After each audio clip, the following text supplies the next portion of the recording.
기독교 강요 제4권 17장을 한 5번에 걸쳐서 생각을 했습니다. 그런데 중간에 한 2달 쉬는 공간이 있으면서 한 곳에 너무 오래 머무는 문제가 생겼습니다. 그래서 남아있는 부분은 오늘 제가 간략하게 정리하고 이제 새로운 곳으로 나가도록 하겠습니다. 기독교 강요 제4권 17장에서 우리는 성찬 예식에 대하여 생각을 했는데 아직도 남은 부분이 많이 있습니다. 이 17장은 모두 50절에 걸쳐서 성찬에 대하여 자세하게 진술을 하고 그 다음에 성찬에 대한 잘못된 로마 카톨릭의 모습들에 대해서 논증을 하고 있습니다. 그렇다 보니까 굉장히 장황한 이런 내용이 되어 있습니다.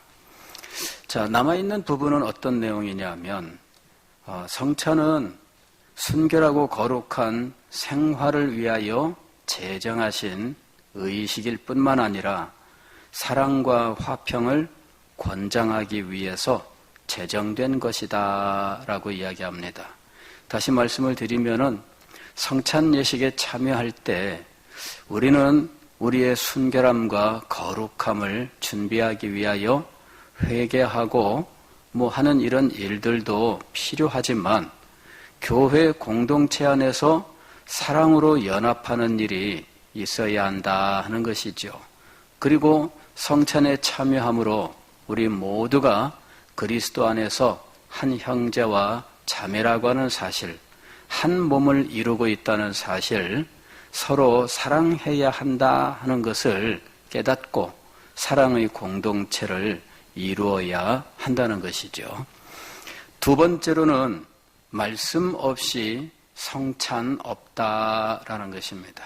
말씀 없이 성찬 없다.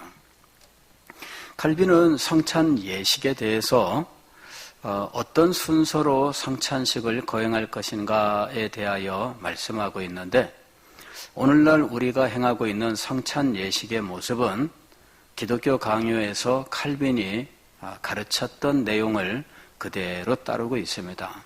기도하고 설교하고 성찬상을 펼쳐놓은 상황에서 성찬 제정의 말씀을 반복하여 읽으면서 기도하고 떡과 포도주를 나누는 것이죠.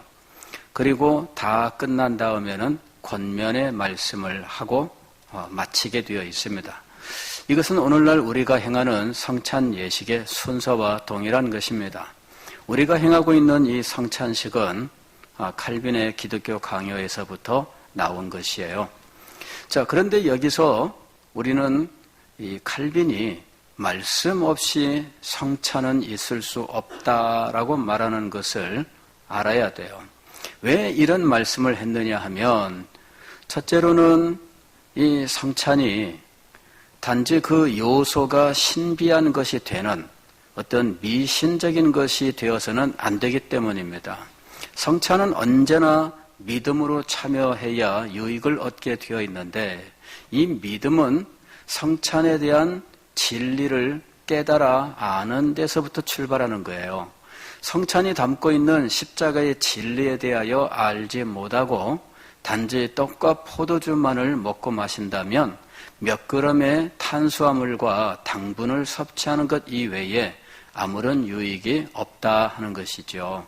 진정으로 이 성찬이 우리에게 유익이 되기 위해서는 성찬이 담고 있는 십자가의 진리를 분명히 알고 그 십자가의 진리를 마음속에 진정으로 믿어야 한다는 것이죠. 그러면서 십자가의 주인이 되시는 예수 그리스도께 대한 사랑과 감사가 우리의 마음속에 넘쳐야 된다 하는 것입니다. 이런 자세가 없이는 성찬의 떡과 포도주 그 자체로는 아무런 능력이 없다 하는 것입니다. 그런데 로마 카톨릭은 이 떡과 포도주가 예수님의 실제 살과 피로 변화되기 때문에 떡과 포도주 자체가 신비한 재료가 되고 물질이 되고 이것이 능력을 갖고 있다고 가르치는 것입니다. 그래서 성찬에 참여하지 못한 사람들에게 이 성찬을 가지고 가서 나누어 주는 일들을 했어요. 병중에 있는 환자들에게 신방하면서 성찬 떡을 가지고 가서 주고 그것을 받아 먹는 사람은 예수님의 몸을 먹는 것처럼 이렇게 한 겁니다. 그러니 이 성찬 떡을 가지고 가서 나누어 주면서 성찬 떡 자체가 무슨 신비한 성분이 된 것처럼, 다시 말씀을 드리면 예수님의 몸이 된 것처럼 그렇게 행세를 하고 있다는 거죠. 그러면 이것을 받아먹는 환자가 무슨 약을 먹듯 먹는 겁니다. 이걸 먹으면은 내 병이 낫겠지. 이걸 먹으면 뭐 신비한 능력이 임하겠지. 이렇게 되는 거예요. 물건 자체가, 즉 물체가 능력을 갖는 것이 아니라 그것으로 상징되는 십자가의 진리에 대한 믿음에 하나님의 성령이 역사함으로 그에게 놀라운 은혜가 임하게 되는 것입니다. 즉 믿음이 없는 곳에, 다시 말씀을 드리면 십자가의 진리에 대하여 깨달음이 없고 그것에 대한 믿음이 없고 십자가의 주인 되시는 예수 그리스도께 대한 사랑과 감사가 없이 그거 하나만을 먹는 것으로 은혜를 받는 것이 아니라는 것이죠. 떡이 무슨 비타민처럼 뭐 그렇게 먹으면서 유익 얻는 것이냐? 그것이 아니다. 그래서 말씀 없이는 성찬도 있을 수 없다. 이렇게 가르쳤던 것이에요. 그래서 오늘날 우리는 성찬 예식을 거행할 때 반드시 십자가의 진리를 강론하며 우리 모두가 십자가의 진리를 다시 한번 마음에 새기고 그 은혜 가운데로 나아가면서 떡과 포도주를 먹고 마셔야 하는 것입니다. 그때 우리의 마음속은 그리스도께 대한 사랑과 감사의 마음으로 가득 차야 할 것이고, 그리고 우리 구주께서 나를 위해 십자가 위에서 피 흘려 돌아가셨음을 마음속에 깊이 새기고 그 진리 가운데 머물러야 한다 하는 것입니다. 자, 바로 이것이 성찬에 합당하게 참여하는 거예요. 성경을 보면은 성찬에 합당치 못하게 참여하는 것에 대하여 이것이 옳지 않다 이렇게 말씀하고 있죠. 합당치 못하게 성찬에 참여하면 안 된다. 이 말은 무엇이냐면은 믿음이 없이 참여해서는 안 된다. 그리스도께 대한 사랑이 없이 감사가 없이 참여해서는 안 된다라는 거예요. 합당한 참여는 우리의 마음속에 있어요. 믿음과 사랑과 감사예요. 우리가 죄가 없이 참석을 해야 될까? 그렇게 우리가 노력을 하지요. 또 회개하고 그러면서 정결하게 되기를 소망해요. 그러나 우리가 회개했다고 해서 완전해지는가? 그렇지 않죠? 우리가 정결하게 되는 것은 회개했기 때문에 정결하게 되는 것이 아니라 알고 보면 그리스도의 십자가의 공로 때문이에요. 그래서 회개할 때라도 회개 때문에 깨끗해지는 것이 아니라 그리스도의 십자가의 보혈을 의지하기 때문에 깨끗해지는 겁니다. 그리스도의 보혈이 우리를 덮고 하나님께서는 우리를 보실 때에 그리스도의 피로 칠해져 있는 우리의 모습을 보시면서 우리의 죄를 가린 그리스도의 피를 보시기 때문에 우리는 그 앞에서 정결하게 되는 거예요. 그러니까 회개할 때라도 우리는 회개라고 하는 행위를 의지하는 것이 아니라 그리스도의 십자가와 흘리신 피를 의지하는 것입니다. 이 차이를 우리가 분명히 알아야 됩니다. 우리는 회개하면서 참 이 회개 때문에 우리가 어떻게 될 것 같이 생각을 해요. 물론 회개하는 것이 반드시 있어야 해요. 그러나 회개한 자가 용서를 받는 것은 하나님의 자비 때문이다 라고 하는 사실을 알아야 됩니다. 회개를 통하여 우리가 완전해졌기 때문에 용서받는 것이 아니에요. 회개를 하면은 우리가 완전해지고, 회개를 하면은 우리의 모든 죄는 하나도 없이 사라지면서, 그래서 우리는 그야말로 흰눈처럼 되느냐. 성경은 물론 그렇게 이야기를 해요. 그러나 그것은 회개 때문이 아니라 하나님의 자비 때문이며 그리스도의 십자가의 보혈 때문이다라고 하는 거예요.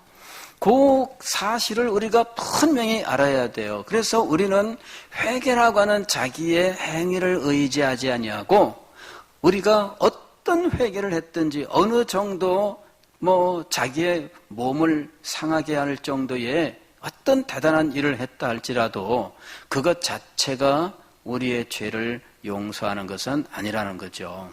과거에 이런 부분들을 깨닫지 못했던 분들이 자기의 몸을 괴롭게 하고 하는 일들을 힘썼어요. 고행을 하거나 금식을 하거나 이렇게 하면서 자기를 정결하게 한다 하는 생각을 가지고 행했던 거예요.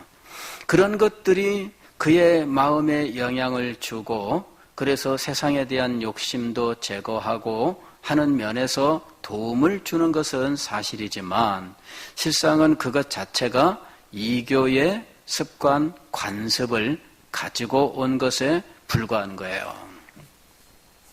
우리는 금식을 할 때라도 언제나 의지하는 것은 하나님의 자비와 긍휼히 여기심이에요. 우리가 우리의 가슴을 찢고 눈물로 회개하고 하나님 앞에 나아갈 때라도 우리가 진정으로 의지하고 믿는 것은 그리스도의 십자가와 흘리신 피예요. 그것을 우리가 분명히 해야 된다라고 하는 것입니다. 성찬에 참여할 때 내가 회개를 했기 때문에 합당한 자격이 있는가? 그렇지 않습니다. 회개 때문에 합당한 자격이 생기는 것이 아니라 그리스도께서 우리를 위하여 피 흘려 돌아가셨기 때문에 자격을 가지게 되는 거예요. 그 사실을 믿는 자가 자격을 갖는 것입니다.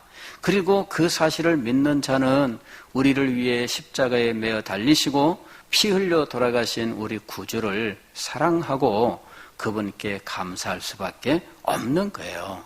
그래서 이 순결한 믿음으로 성찬에 참여하는 것이 합당하다 하는 것과, 그렇지 않고 자기가 회개하고 고행하고 금식이 있기 때문에 참석할 자격이 있다고 생각한다면 이거는 합당치 못하다라고 하는 거예요. 과거에 저도 학생 때 우리 교회에서 이 고난주간이 되면은 금요일 날 꼭 금식을 선포를 했어요. 그래서 참 저도 금식을 한다고 한번 해봤는데 얼마나 힘든지, 학교에 가 하루 종일 꼬르륵 하는데 이게 힘들어요. 근데 억지로 금식에 참여한다고 해서 그 사람에게 무슨 유익이 있을까? 그죠? 과거에 그런 일이 있었습니다. 요나가 니느웨 성에 가서 이제 40일이 지나면 이 성이 무너진다 하고서는 다녔는데, 이 왕으로부터 시작을 해서 위에서부터 회개운동이 벌어지기 시작을 했는데, 니느웨 왕이 명령을 내렸습니다. 모든 백성들은 베옷을 입고 회개하라. 그런데 거기에 또 무엇이 첨가되었느냐 하면 집에서 키우는 가축까지 몽땅 회개하라 그런 거예요. 그래가지고 난데없이 집에서 키우는 가축들도 베옷을 입고 그 음식을 하게 된 거죠. 가축들은 어떻게 됐을까요? 자, 깨달음이 없는 자가, 즉 아무것도 생각이 없는 이 존재들이 베옷을 입는다고 무슨 유익이 있겠으며 금식을 한다고 무슨 유익이 있겠어요? 진정으로 유익이 되는 것은 그에게 진리가 있고 그 진리에 대한 믿음과 소망과 사랑이 있을 때다라고 하는 거예요. 이거를 우리가 분명히 해야 된다는 거예요. 자, 그 다음에 칼빈은 한 가지만 행하는 성찬을 논박하고 있어요. 다시 말씀을 드리면 로마 가톨릭은 오늘까지도 이 포도주는 주지 않아요. 평신도들에게 포도주는 주지 않고 떡만 줍니다. 사실 이 떡에 대해서도 여러 가지 생각할 요소들은 참 많이 있습니다. 우리는 떡이라고 번역을 했지만 영어에는 빵으로 되어 있고요. 그 다음에 빵 그러면은 이 발효를 시킨 음식이잖아요. 그런데 실상 예수님 당시에 떼어서 나눠주었던 것은 발효시킨 음식이 아니에요. 성경은 무교병이라고 부르고 있습니다. 이건 그냥 밀가루 반죽 이렇게 넓게 이렇게 펼쳐가지고 화덕 안에 이 사람들 화덕은 이렇게 돼 있고 밑에 숯불 혹은 이제 그 염소똥, 소똥 이제 주로 이런 그 양똥 이런 똥을 모아다가 말려서 그걸 이제 그 장작처럼 씁니다. 그걸 놓고 불을 늘 붙여놓는데 화덕 안쪽에 이걸 딱 붙여요. 그러면은 화덕의 불길에 의해서 그 밀가루 반죽 얇게 펼친 것이 이제 이렇게 있거든요. 구워져요. 그럼 그걸 떼내서 그거를 가지고 이렇게 이제 찢어 먹는 거죠. 그래서 오늘날 우리가 참 이 성찬 이것을 행할 때 참 우리는 좀 변형된 것들을 쓰고 있어요. 포도주를 쓰지 않고 포도즙을 사용하고 있고, 그 다음에 요새 우리는 이 카스테라 이거 자른 것을 쓰고 있어요. 예. 어떤 분들은 안 된다. 반드시 이 무교병을 쓰고 반드시 포도주를 써야 된다. 이런 분들도 있습니다. 자, 어쨌든 가톨릭은 어떤 걸 쓰고 있느냐 그러면은 웨아스라고 부르는 걸 써요. 웨이포인데 일본 사람들이 웨이포라고 하는 거를 웨아스라고 불러요. 그건 뭐냐면 원판이에요. 아주 이 동그란 원판을 이 웨이포라고 불러요. 그런데 동전 한 500원짜리보다 조금 작은 100원짜리보다 조금 더 작은 크기의 얇은 과자를 만들었어요. 그래가지고 그 과자를 하나씩 줍니다. 그게 제가 한번 저도 가지고 있어 봤는데요. 요만한 요만큼 긴 그 플라스틱 통에다가 요 웨이퍼를 넣으면 몇백 개가 들어가요. 굉장히 양이 많습니다. 얇으니까. 그거 하나씩 이렇게 주는 거예요. 근데 칼빈은 이 성찬의 두 요소, 떡과 포도주 가운데 떡만을 주는 이 관습은 초대교회 때에도 없었다 이렇게 이야기를 해요. 그리고 평신도는 떡만 주고 신부는 포도주까지 먹는다 하는 이런 것 전혀 역사적으로나 성경적으로 합당치 않다. 인정받을 수 없다. 떡과 포도주 양자에 다 참여해야 된다. 이렇게 가르치고 있어요. 그 다음에 이제 19장, 18장에 가서는 제4권 18장에 가서는 가톨릭의 미사에 대해서 이야기를 해요.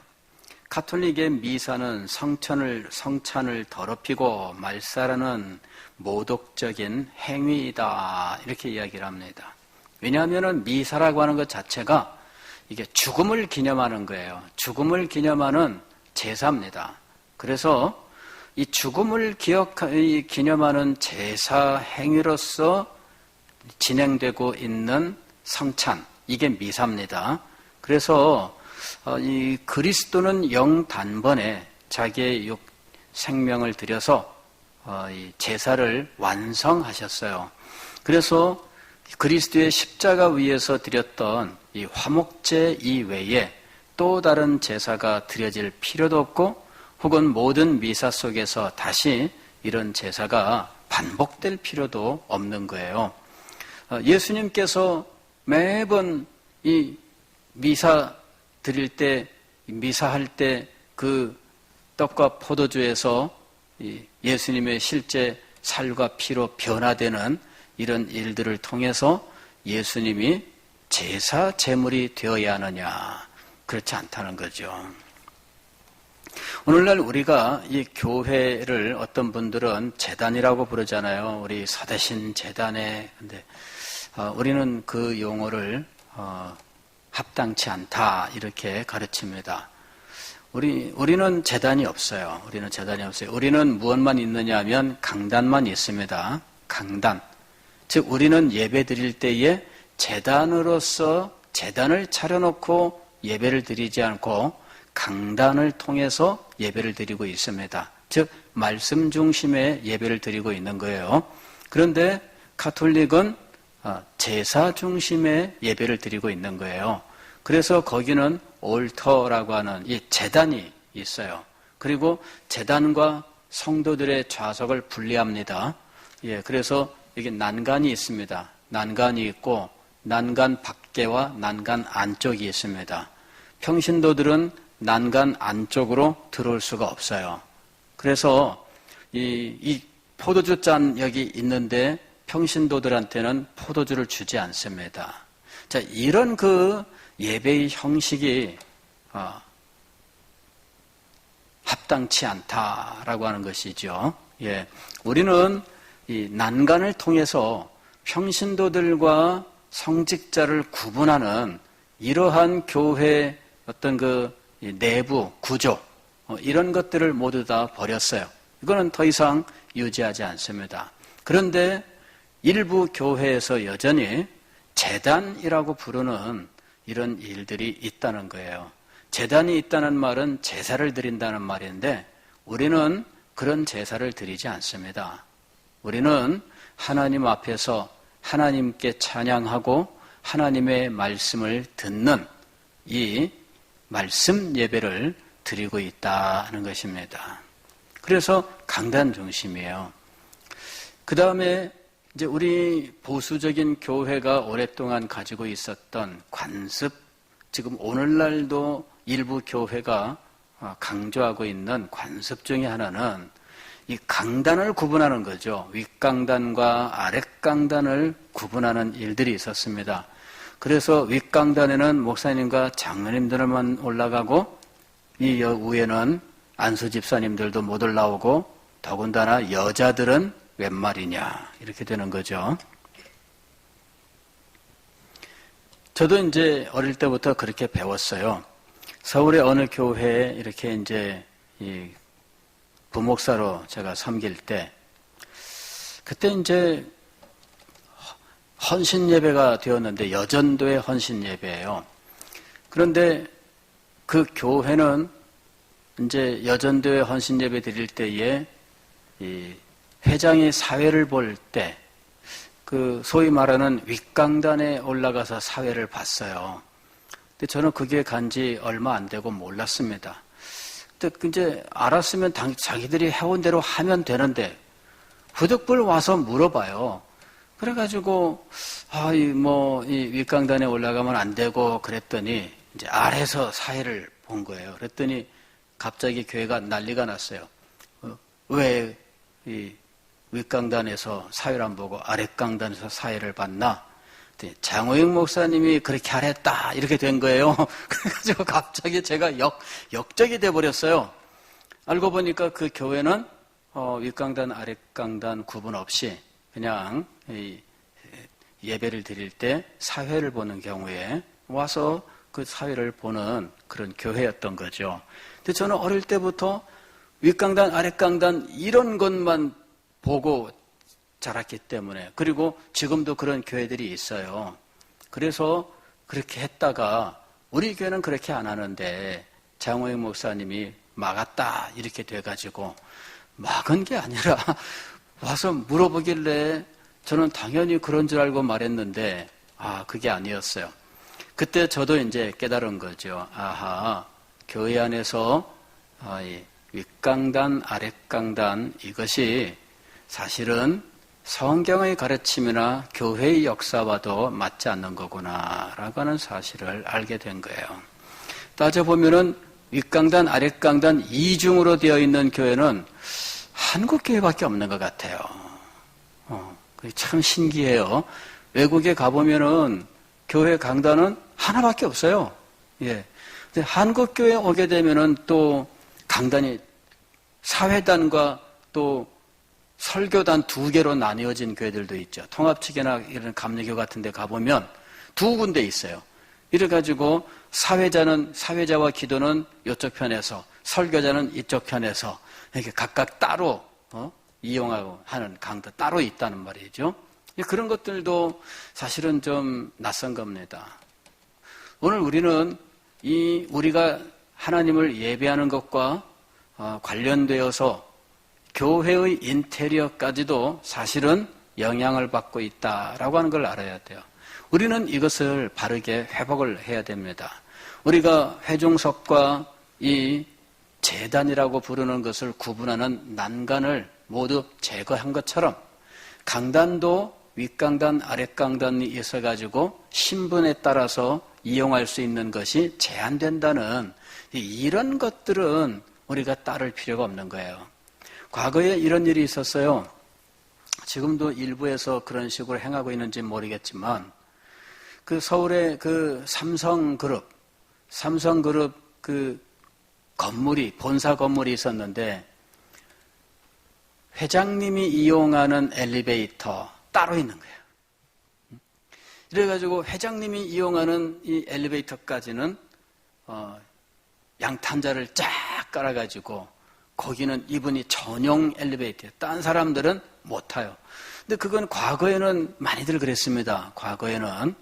요즘 그랬다가는 난리가 나죠. 예, 뉴스 한번 나오고 나면 불매운동 벌어지면은 큰일 납니다. 요새는 이제 전용 엘리베이터 이거 없습니다.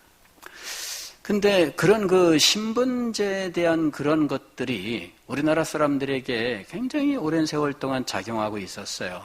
그리고 교회 안에도 그런 것들이 작용을 했던 거예요. 우리는 성경이 가르치지 않는 이런 신분제 이런 것들을 우리가 따를 이유가 없다는 겁니다.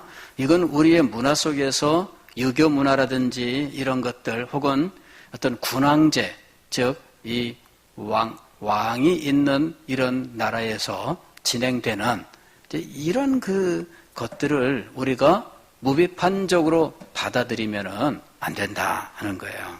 자, 어쨌든 칼빈은 이 미사라고 하는 것을 통해서 예수 그리스도의 몸을 놓고 제사를 드리는 이와 같은 형식의 예배는 그리스도를 모독하는 행위이다. 이렇게 말하고 있다는 거죠. 그 다음에 19장, 기독교 강요 제19장에서는 세례와 성찬 외에 또 다른 성례는 없다라고 하는 사실을 논증합니다. 그러면서 로마 가톨릭은 소위 7개의 성례를 주장하고 있는데 세례와 성찬 이외에 나머지 5가지는 성례가 아니다라고 하는 사실을 논증을 해요. 오직 하나님께서 정하신 이 성례, 즉 예수 그리스도께서 정하신 성례는 세례와 성찬 밖에는 없다라고 하는 거예요. 예, 오늘 우리는 이 성례에 대해서 이런 정도의 지식을 가지고 성례가 신비한 의식으로 믿음으로 참여할 때 성령이 우리에게 역사해서 신령한 은혜를 내리신다라고 하는 사실을 알고 성찬의 유익을 누릴 수 있어야 하겠습니다.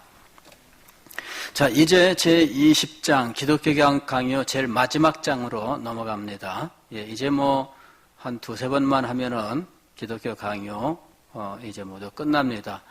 처음에 시작할 때 제가 한 120회 정도 될 것 같습니다 그랬는데 오늘 한꺼번에 17장, 18장, 19장 다 정리해버리고 이제 20장으로 들어갔기 때문에 아마 120회까지는 안 되고 한 115회 정도에서 아마 마칠 것 같아요. 오늘이 111번째, 111번째 시간입니다. 그래서 앞으로 한 4번 정도 하면은 아마 다 이제 기독교 강요가 끝날 것 같아요. 자, 이 20장에서 다루는 것은 이 국가의 통치, 혹은 교회와 국가의 관계, 이제 이런 내용들을 다룹니다. 칼빈은 지상에 살고 있는 우리 그리스도인들은 이중의 통치 아래 있다, 이렇게 이야기합니다.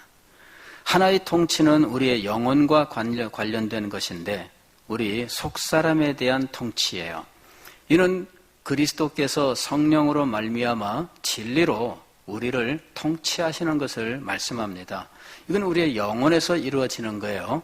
그런데 우리는 또 하나의 통치를 지금 받고 있다는 거죠. 그것은 이 일상생활, 우리의 시민생활입니다. 시민생활을 통해서 이제 국가 혹은 왕의 통치를 받고 있다라고 하는 것이죠. 오늘 우리는 세속국가에 살고 있기 때문에 이제 이런 그 이중의 통치가 이제 자연스러운 상황입니다. 또 당연하게 생각을 하고 있지요. 그러나 칼빈 당시에는 이 문제에 대하여 첨예한 대립들이 있었던 거예요. 주로 두 가지 양극단의 견해가 있었는데 첫 번째는 무엇이냐면은 영혼의 통치만을 인정하고 국가의 통치를 부인하는 사람들이 있었어요. 이 사람들은 국가가 왜 우리에게 참여하냐? 우리는 국가와는 상관이 없다. 그리스도로 말미암아 우리는 새로운 사람이 되었고 이제는 그리스도께서 우리의 왕이 되신다. 그래서 우리는 하나님의 나라의 백성으로서 하나님의 통치 아래에 있다면 몰라도 세상 나라의 통치는 우리와 상관이 없다. 이렇게 이제 주장하는 사람들이 있었어요. 이 사람들은 제세례파라고 부르는 사람들인데 이 사람들의 후예들이 오늘날 미국에 있습니다. 이 메노나이트라고 하는 이런 그 교단이 있는데 이 사람들은 옛날 복장 그대로 하고 살아가고 있어요. 이 사람들은 그 자기들만의 세계를 이루고 삽니다. 메노나이트가 있는 지역에 가면 그 사람들이 사는 마을이 있는데 이 사람들은 17세기, 18세기 복장 그대로 합니다. 남자들은 검은색 옷을 입고 모자를 쓰고 이 여성들은 그 당시에 그 여성들 복장과 또 여성들의 모자를 쓰고 이제 이런 식으로 살고 있어요. 그리고 학교 안 보냅니다. 아이들. 왜? 학교는 세속적인 기관이에요. 그래서 학교에 안 보냅니다. 메노나이트는 우리는 아이들을 우리가 가르칩니다. 그래서 이 사람들은 주로 홈스쿨링을 집에서 아이들을 가르쳐요. 옛날에는 학교 제도라는 것이 그렇게 없었어요. 그냥 집에서 자연스럽게 크면서 부모로부터 배우고 부모들이 책 읽기도 가르치고 하면서 가르친 거예요. 그래서 이 사람들은 학교 안 보냅니다. 그래서 미국은 그런 것들도 다 인정을 해요. 다 인정을 하고 그 사람들을 독자적으로 그런 것들을 행할 수 있도록 합니다. 부모가 나는 학교에 안 보내겠다. 내가 집에서 아이 가르치겠다. 그러면은 다 인정합니다. 예, 그리고 그것을 위한 교재나 이런 것들도 아주 잘 준비가 되어 있어요. 그래서 이 우리나라 선교사들이 외국에 나가 선교 현장에서 아이들을 제대로 학교에 못 보내고 이렇게 되거든요. 이 아이들이 우리나라에 들어오면은 대학에 못 들어가요. 왜? 우리나라는 중학교, 고등학교를 정식으로 나와야 되거든요. 집에서 공부시켰습니다. 인정을 못 받아요. 근데 미국으로 가면은 인정을 받아요.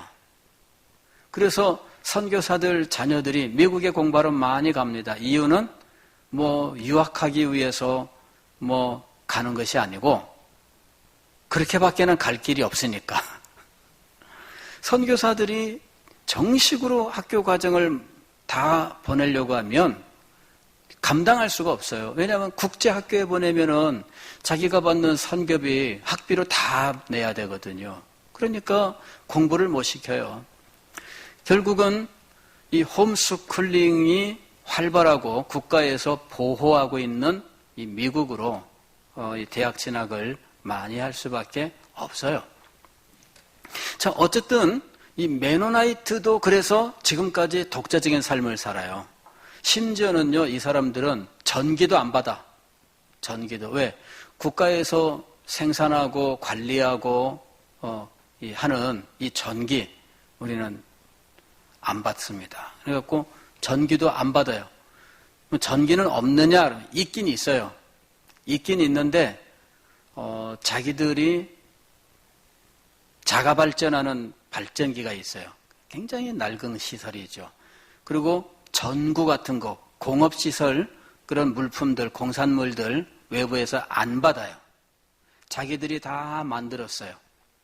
신기하죠? 그러니까 세상 나라와 단절해서 살아간다. 이거는 나라에 대한, 국가에 대한 그들의 그 생각, 그 다음에 문화에 대한 그들의 생각이 그대로 거기에 나타나 있는 거예요. 자, 그 다음에 또 다른 하나의 극단은 무엇이냐면은,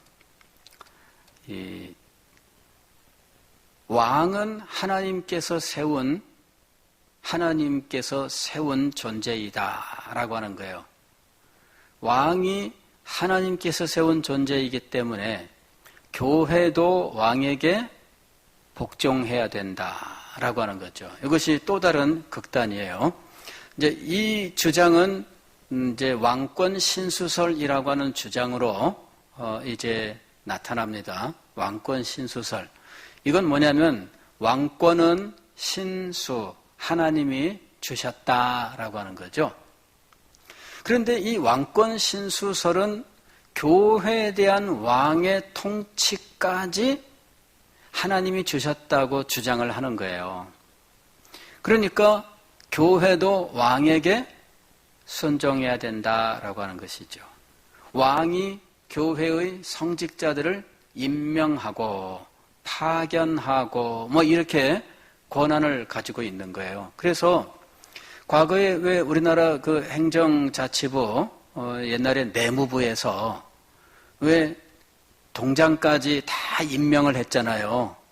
그런 것처럼 왕이 뭐 이 종교 장관부터 시작을 해서 각 지역에 뭐 도지사에 해당하는 사람, 또 구청장에 해당하는 사람, 혹은 동장에 해당하는 사람 모두 성직자예요.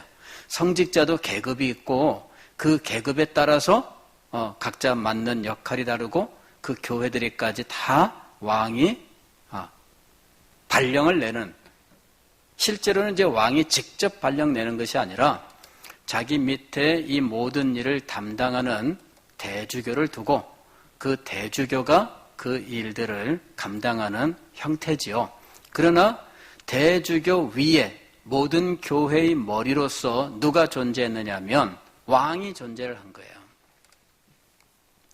그래서 이 왕권 신수설을 주장하는 시대에는 왕이 교회의 머리예요. 이게 영국 교회에서 있었던 일인데 수장령이라고 하는 법을 발표해요. 이건 뭐냐면은 영국 왕이 교회의 머리이다라고 하는 법이에요.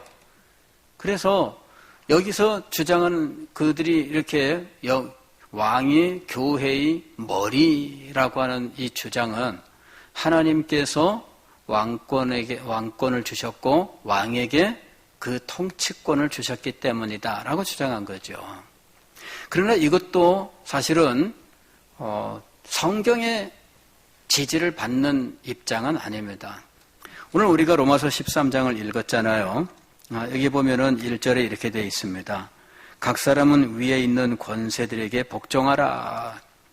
권세는 하나님으로부터 나지 않음이 없나니 모든 권세는 다 하나님께서 정하신 바라. 이것만 보면은 왕권 신수설, 왕권은 하나님이 주셨다 이렇게 말하는 것이 맞는 것 같아요. 그리고 2절 보면은 그러므로 권세를 거스르는 자는 하나님의 명을 거스림이니 그랬어요. 이 왕이 이 성경 구절 가지고 너희들 왕의 명령 안 들으면 하나님 명령을 어기는 거야. 이렇게 말을 한 거죠. 그러면은 진짜 왕이 교회를 통치하는 권한까지 받았는가 하는 겁니다. 그렇지 않다는 거죠. 3절 보면은 다스리는 자들은 선한 일에 대하여 두려움이 되지 않고 악한 일에 대하여 되나니. 즉 왕은 악한 일을 징계하여 선을 권장하고 선한 질서를 세우는 일을 위하여 하나님이 세운 존재라는 이야기죠. 4절 보면 그는 하나님의 사역자가 되어 그랬습니다. 왕이 하나님의 사역자라고 할 때 이 사역자라는 말은 성직자라는 말을 의미하는 게 아니에요. 성직자라는 것을 의미하는 것이 아니라 하나님이 쓰시는 존재라는 말이에요. 그러면 하나님이 쓰실 때 용도에 맞게 쓰시는 거예요. 왕이라고 해서 만능키가 되는 것이 아니라 왕은 어떤 용도에 맞게 하나님이 쓰시는가 하는 거죠. 여기 보면은 4절 하반절 보면 그러나 네가 악을 행하거든 두려워하라. 그가 공연히 칼을 가지지 아니하였으니 곧 하나님의 사역자가 되어 악을 행하는 자에게 진노하심을 따라 보응하는 자니라. 즉 질서를 지키는 자란 말이에요. 질서를 지키는 자. 그러니까 그가 이 질서를 지키기 위해서 법을 반포하고 그 법에 따라서 이제 범법자들은 감옥에 보내고 형벌을 가하고 이제 이런 일들을 행하는 거죠. 이것이 왕이 행하는 일입니다. 자, 그 다음에 6절도 보면 너희가 조세를 바치는 것도 이로 말미암음이라. 그들이 하나님의 일꾼이 되어 바로 이 일에 항상 힘쓰느니라. 즉 세금을 받아서 국가 경영에 사용하는 거죠. 그러니까 세금을 받는 이 일, 이것이 바로 하나님께서 그에게 맡긴 일이다 하는 거예요. 하나님의 일꾼이 되어 바로 이 일에 항상 힘쓰느니라. 우리가 생각할 때 하나님의 일꾼 그러면 거룩한 일을 하는 것으로 생각하는데 오늘 말씀을 보면은 세금 받는 일을 하나님의 일꾼이 하는 일로 말씀하고 있어요.